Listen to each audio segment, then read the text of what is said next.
we're going to go right from the beginning. So I want to welcome everybody and thank you for coming. It's so nice to see your faces. This has been a challenge on multiple different levels, but it's great to see all of you. I've had a chance to see some of your children in some morning meetings or advisories or even some classes, and it's been terrific listening to them talk and giggle and laugh and share their stories with each other. So I hope we have a chance to do the same here today. My goal today is just to share some information, as I mentioned in my email to you, about where we are in terms of Bulldogs Connect. I want to share some data with you and some advice that a bunch of heads of school received from two of my favorite child psychologists, Rob Evans and Michael Thompson. And then take some Q&A at the end. I imagine the presentation will last about 15 minutes, and that'll leave us about 30 minutes for questions and answers. And I will try and keep the meeting right on 45 minutes so I don't take too much of your time. So let's go ahead and get started. First of all, just a huge thank you to all of you, to our faculty and staff, to your children. It's becoming clearer by the day that we are in the midst of this great national experiment, and there's really no other way to describe it. We need your partnership now more than ever. Grateful for that partnership, and we really want to thank you for all that you've done to help us launch this distance learning initiative. We're learning a ton every single day, not only from our own community, but also from community of independent schools throughout the country. It's been really, really mind-blowing to try and sift through all of the information that's coming at us at any given moment. So thank you for your help and for sending in your feedback, as I mentioned, and most of all, thanks for helping to connect your kids on a daily basis. Our teachers are absolutely crushed that they don't get to see them in the classroom, and we're doing our best to try and really recreate those connections that I know are so important to your kids, and they're so important for us. So here's the big experiment. What we're trying to figure out is just how much to be giving on any particular topic or any particular subject on a daily basis. For some families, it's too much. For some families, it's too little. And for others, it's just right. And this is going to be our biggest challenge throughout the rest of the school year. How do we make this a just right piece? We're trying to really find that sweet spot within our community. And hopefully, as time goes on, we'll be able to get closer and closer, and the range won't be quite as big. I'll be sharing some data with you in a minute that really shows that range of experiences, but it goes across grade levels. It goes from preschool all the way through 8th grade, and it's a variety of different topics. How much screen time, how much homework, how much synchronous learning versus asynchronous learning, how much social emotional and connection versus academic. So we're trying to balance all of these needs that we know are super important. And again, our goal is to get to the just right amount. This first slide gives you a sense of what I'm talking about. So this is our preschool and K2 time spent on schoolwork. There was a flaw in our survey. We did not survey between 2 and 3 hours. We will do that in the next survey. Just to give you an idea, we have some preschool families who are reporting that children are spending 3 to 4 hours on work, and then some less than 1 hour. So it's a huge range, even within our youngest students. Again, you can see in the K2 time spent on schoolwork, 50% of our families are spending at least 3 to 4 hours, and some more than 4. That's an awful lot of work for kindergartners, first and second graders. So we're trying to take this data and share it with our teachers so we get to that key sweet spot. If you look at 3 to 5, here's another slide which shows, 39% of our 3 to 5, 3rd through 5th graders are spending more than 4 hours on schoolwork daily. And that is an awful lot. And then you look at the middle school, and what's interesting is, although 70% of the kids are spending between 3 to 4 or more than 4, 10% of them are spending less than 1 hour. So we're trying to, again, figure out where is that spot? How do we reach our various constituencies? Um, and I think the more we have and the more we're able to collect information like this, the more we'll be able to narrow our range so that we don't see quite the disparity. I do want to mention that some of this is as a result of getting technology up and running that first week. And now that we are up and running, I think in general, we'll find that I hope that some of this disparity will come down a bit.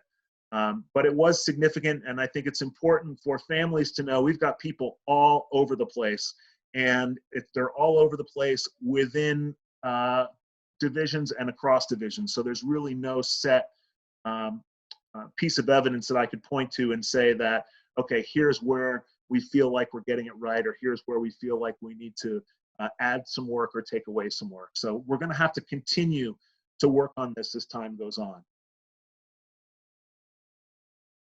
Oop.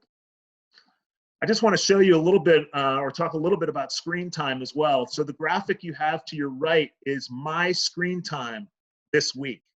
5 hours and 44 minutes across all devices, and that's down 47% from last week. So it's huge that the increase in screen time is quite significant for adults as well as kids. And one of the pieces that came out of our survey was how, especially with our younger kids, how do we manage this notion of screen time? Some families of 2- and 3-year-olds, they have 0 screen time. It's not allowed.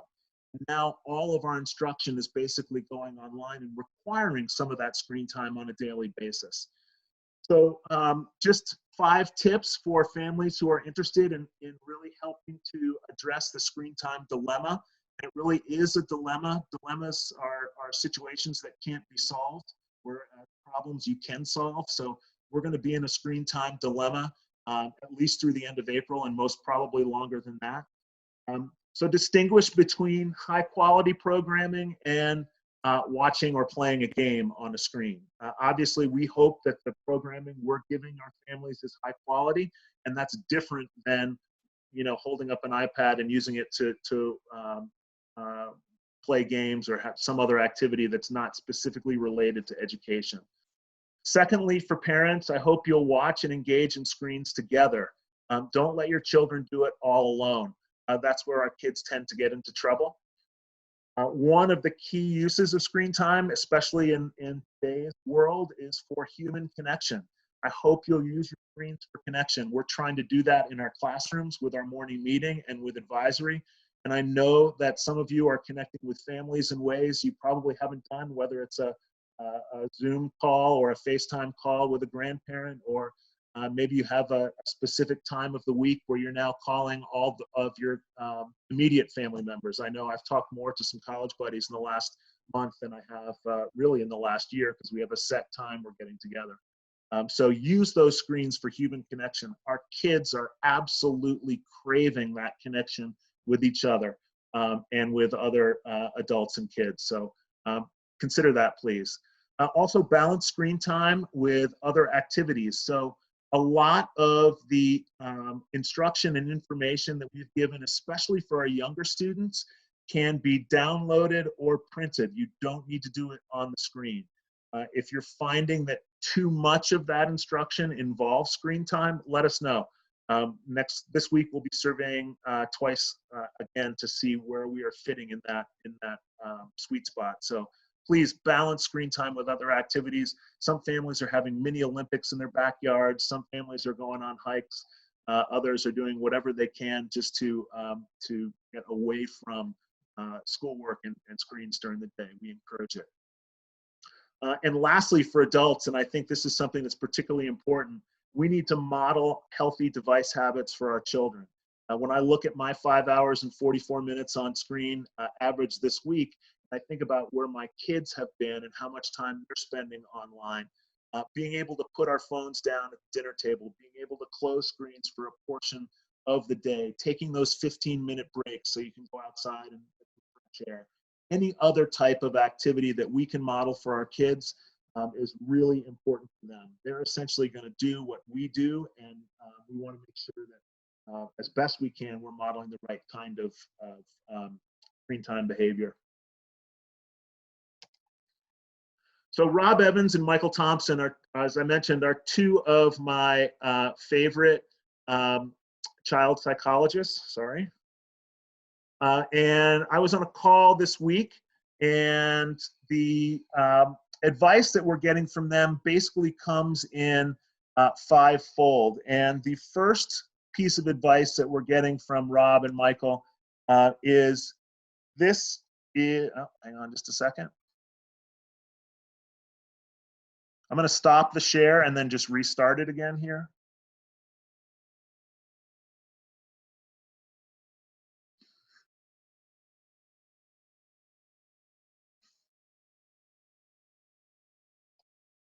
Oh, sorry, one more time.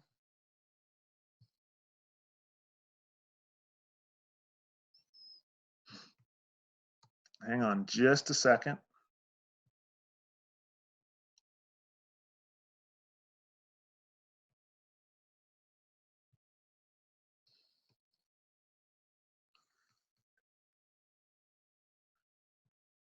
Okay, here we go. Courage should be on your screen right now. And this is the first thing that Rob and Michael are advising us. And many of you know this already. This is not new news.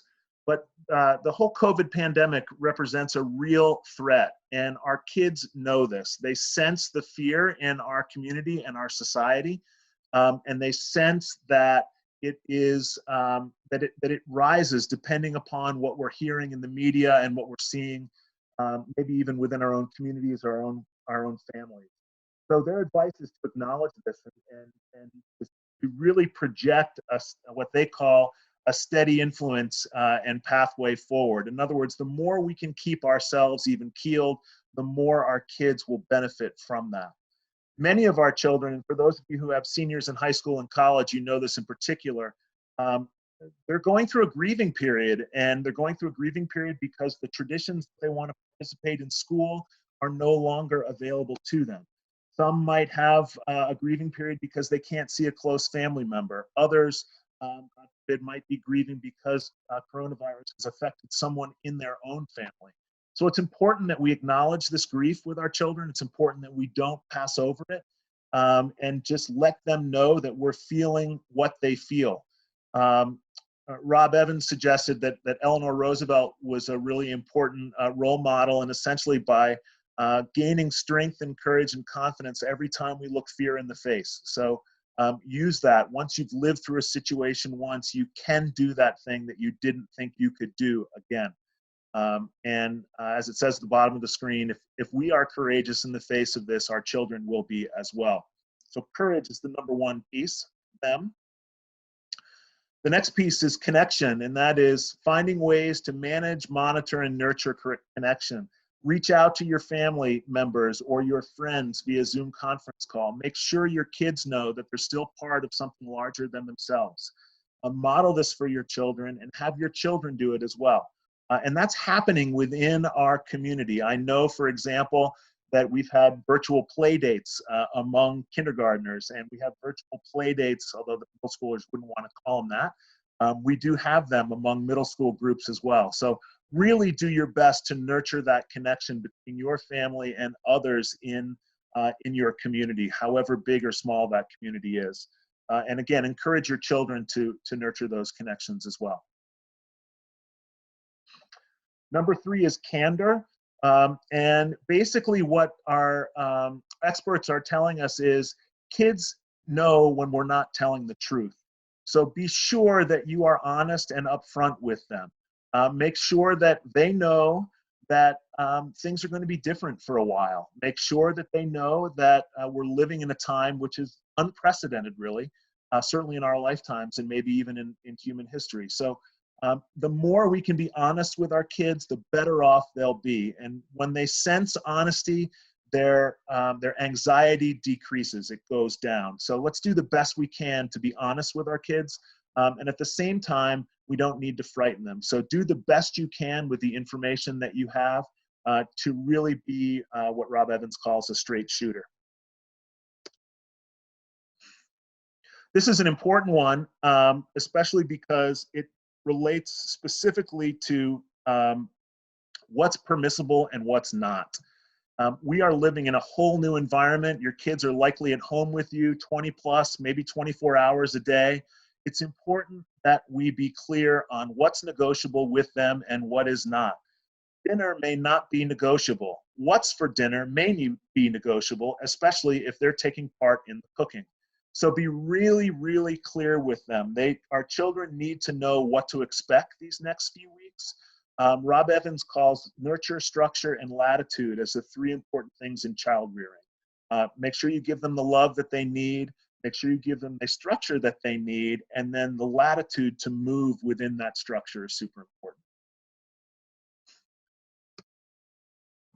And then the last of the five is empathy. Our children are hurting to a degree. Our adults, our family members are hurting, and we need to know that we have each other's back. Listen, show you are concerned, understand that this is hard on all of us. If you have a go-to person that you can reach out to in times such as these, do it. Do a character check. Say, hey, how am I holding up? That might be someone who's in the household with you. It might be someone who's in a different household. Really important to reach out to make sure that you are as empathetic as you can be to your kids' needs. And the last couple things that Rob and Michael Thompson mentioned is sometime at the end of the day, raise your glass and give you a toast. These are, again, unprecedented times. And think about two things. Number one, think about what you accomplished that day, not how well you accomplished it, but what you accomplished that day. And the second thing is to congratulate yourself for being in the fight. You have the will to do something. You are engaged in a way that you've never have been engaged before. So raise a glass and toast yourself for those two reasons. And it doesn't matter how well you fought the battle. It's just that you are in it that's important.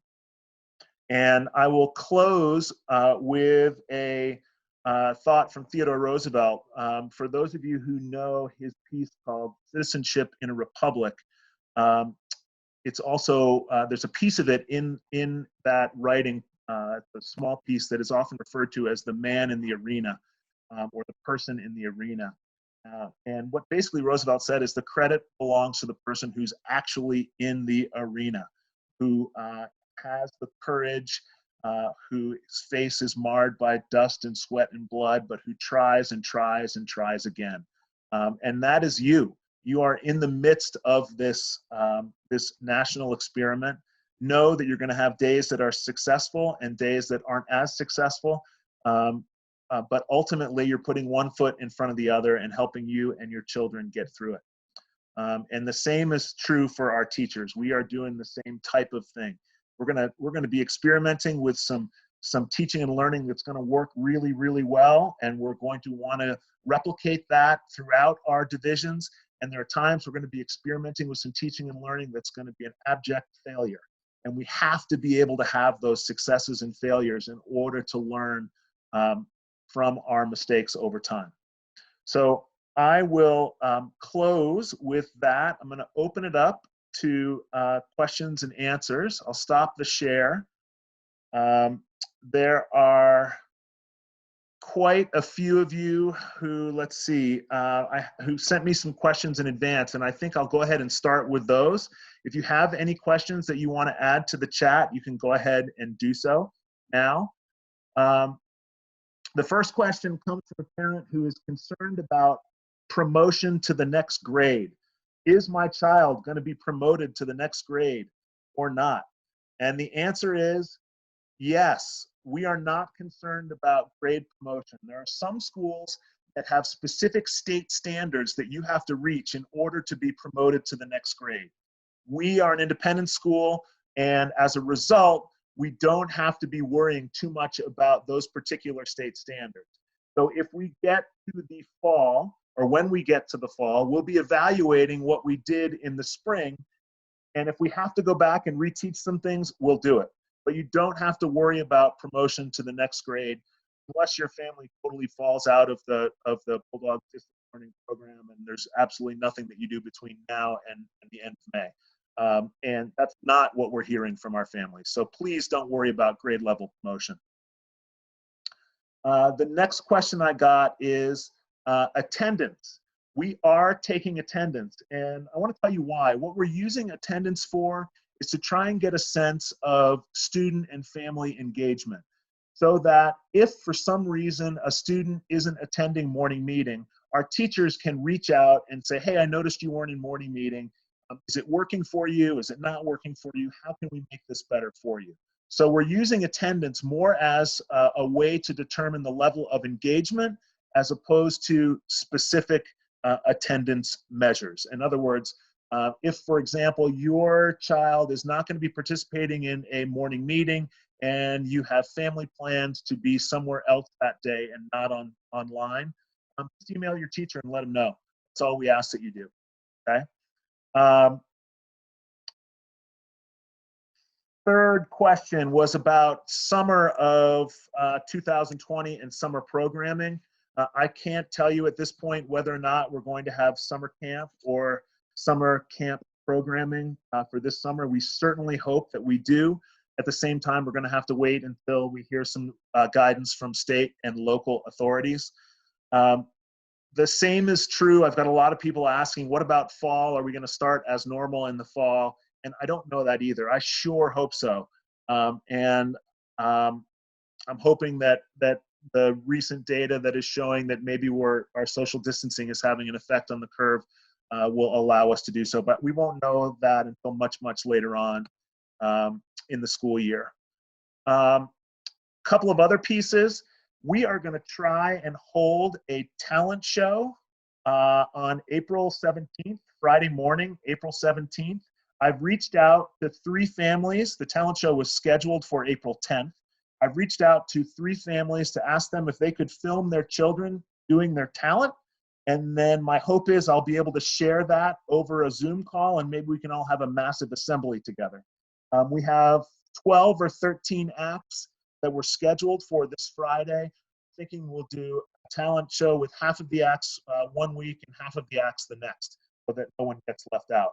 So if you are scheduled to be in the talent show, I see Renee Israel says that Kyla was scheduled. Videotape her talent, send it to me, and I'll see if I can run a test with it. That'd be an awful lot of fun.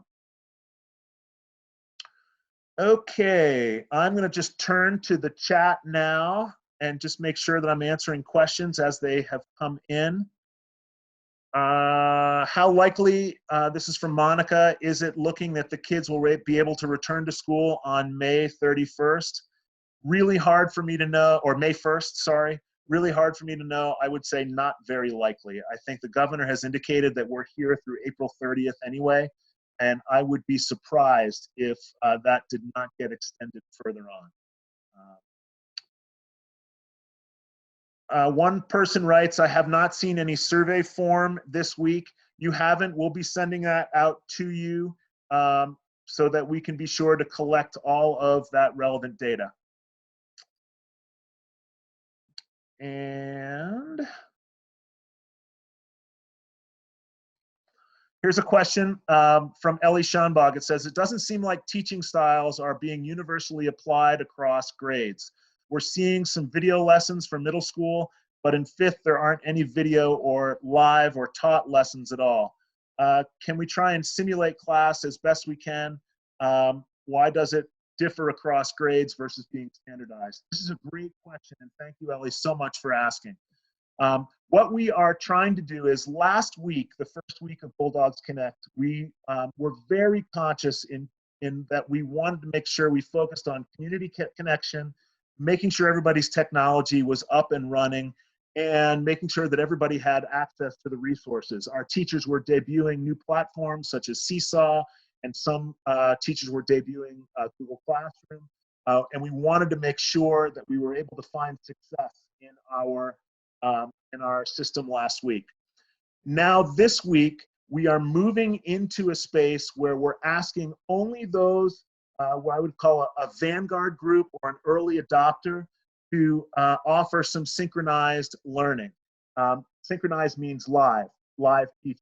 We don't want everybody doing it at once because we wouldn't be able to manage that across the grade levels. So this week and probably next, you're going to see some variation based on what teachers are offering, because A, they have to be comfortable with the technology, B, there has to be time in their schedule to do it, and C, they have to be sure that the children are available to do it as well.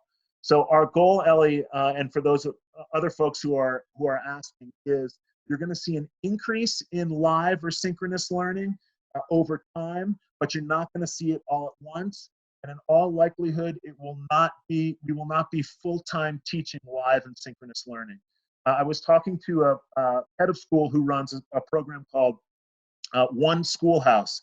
And One Schoolhouse is an online learning platform that students can register for classes in all over the world. He takes 6 months to train his teachers in person on how to teach online. And we've had about 2.5 weeks to do that. So we're going to dip our toes in the water of live and synchronous learning cautiously until we feel like we can get it right. And so you will see some differences across grade levels, but do know that essentially every teacher over the course of the next couple of weeks is going to be testing out their abilities in the live learning profile.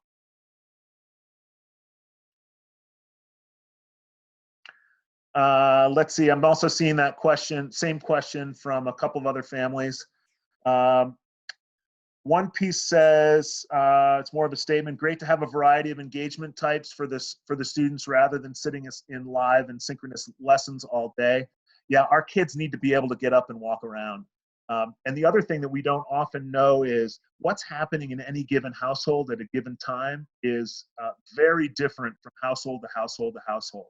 So the bonus about the asynchronous or non-live learning is that a family or a student can return to that at any time to pick up that lesson.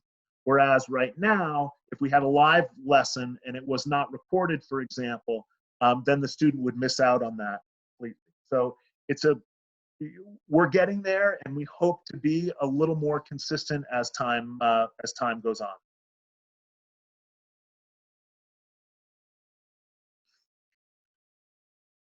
Diana or Lindsay, is there a question in the group chat that I've missed so far? And if anybody else has any questions, please go ahead and ask.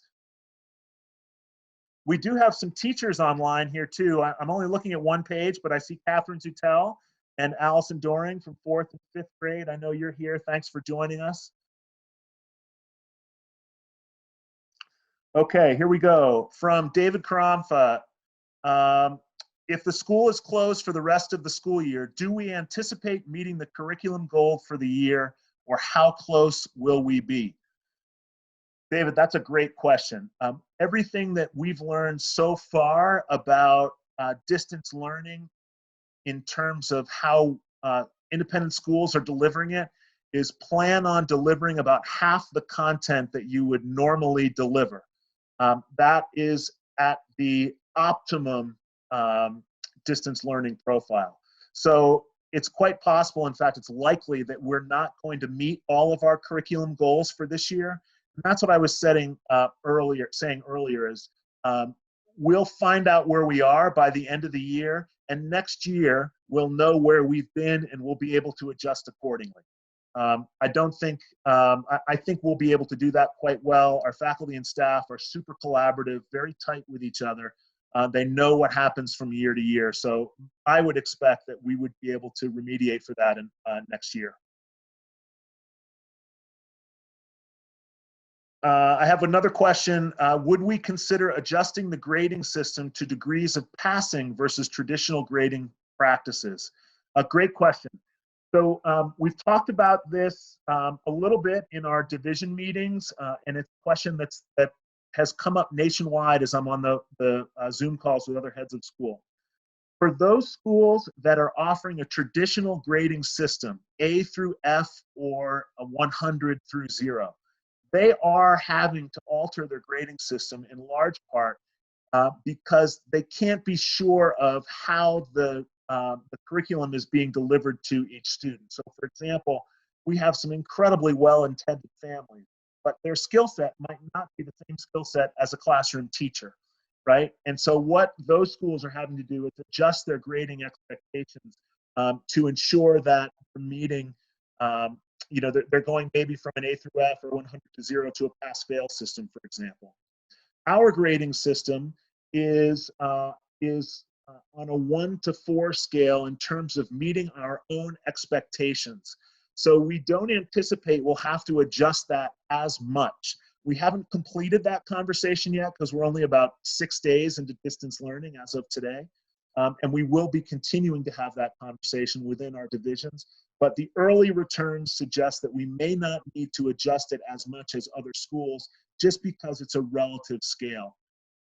Even in middle school, IB has given us a great deal of latitude with how we approach our grading. For those of you who don't know yet, that's on a 1 to 8 scale. It's very similar. It's basically on a not meeting expectations to exceeding expectations.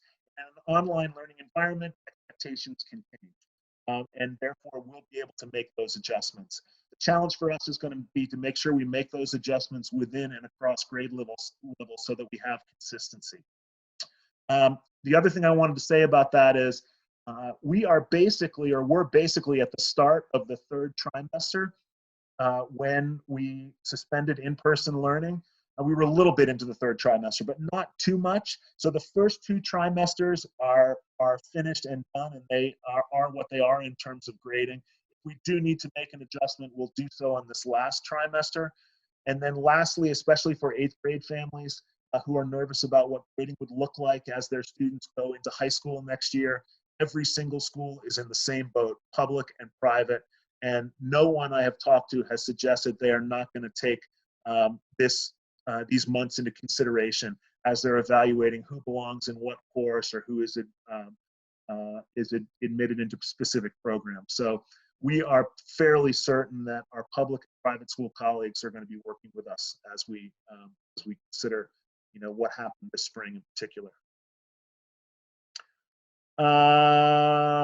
What are experts saying to prevent any long-term negative impacts? Is the best way for kids to balance out the trifecta of social isolation from peers, adjusting their primary modality of learning, and fielding the expected emotional wear of this general lifestyle change? Are there any anticipated post-event issues kids may experience? That's a great question. I will dip my toe in a little bit, but I would refer to Sterling Crantek mostly, and that might actually be a question that I could have her do some writing on and send that out to you if that makes sense. My feeling is, like any event, there is and will be some lasting effects. Some of it will be traumatic, particularly if you lose someone close to you. Some of it may be, if we come out the other end of this, maybe our families are more united and stronger than they were before. I don't know if we know all about it yet, but I will take that comment and send it to Sterling and have her do some writing on it. I think that'd probably be most appropriate. Any thoughts on how BCD will handle 8th grade graduation and traditional year-end event, possibly in summer or fall? We so don't want to make the decision to cancel graduation. And even if we make a decision to not have graduation or commencement on May 22nd, our hope is we'll be able to do something later in the summer or whenever it is safe to get our families together. There are certain traditions that we just know are so important. And for our 8th graders, it's that commencement, walk across the stage to receive the diploma. For our 5th graders, it might be, are you smarter than a 5th grader? Right? And do we lose that or keep that? For our 3rd graders, it's market day. It's one of the highlights of the 3rd grade year. So we're trying to find ways as best we can to hold on to those traditions so that our students feel like they're part of something larger than themselves. And that's so, so important when you're growing up and when you're younger in particular. So we don't know yet on what that will look like, but we are thinking carefully about the impact of postponing some of those especially those important end of school events. I'm being told I skipped a question from Lewis earlier on. Here we go. Is starting the school year earlier in August to get our students back on track an option?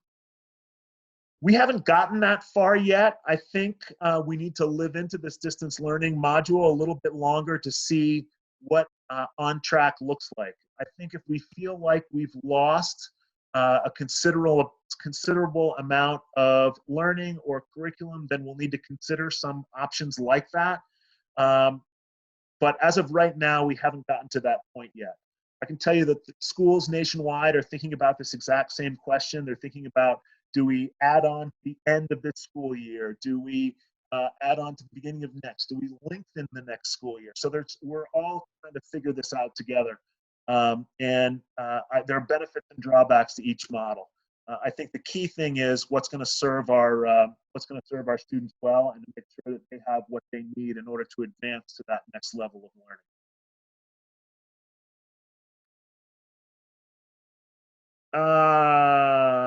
Let's see. Am I missing any, Diana or Lindsay?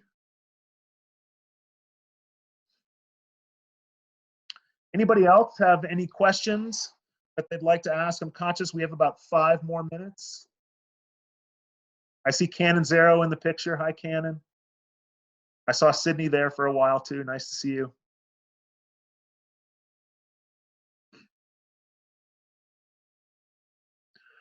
So then just a couple of things to wrap up, because I know you have other places to go. First of all, look for more synchronous learning this week. Please do not expect a full synchronous learning environment. That's not for a week or 2 down the road, if we even get that far.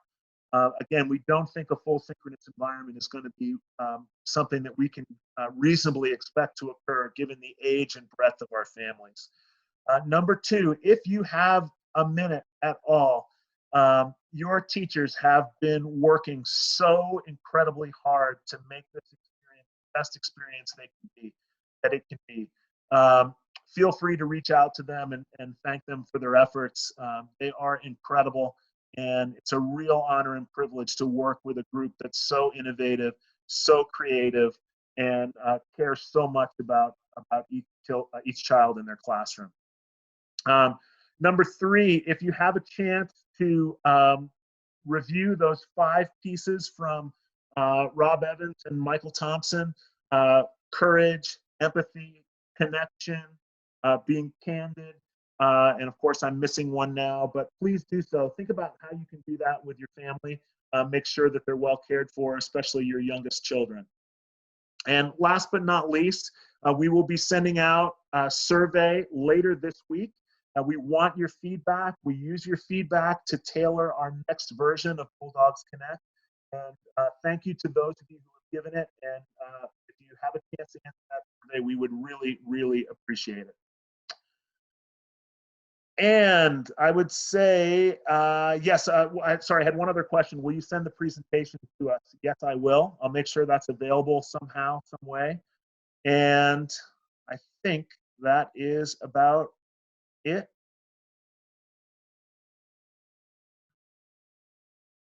I think so. Okay. Thank you, everybody. If you have any other questions, please feel free to email me. I'll be happy to get back to you as soon as I possibly can. Great to see all your faces. Say hello to your children for me. I miss them terribly. And my biggest dream at some point in the future is to have a car line somehow virtually. So I'll be thinking about that and thinking about you in the process. Okay? Thanks, everybody.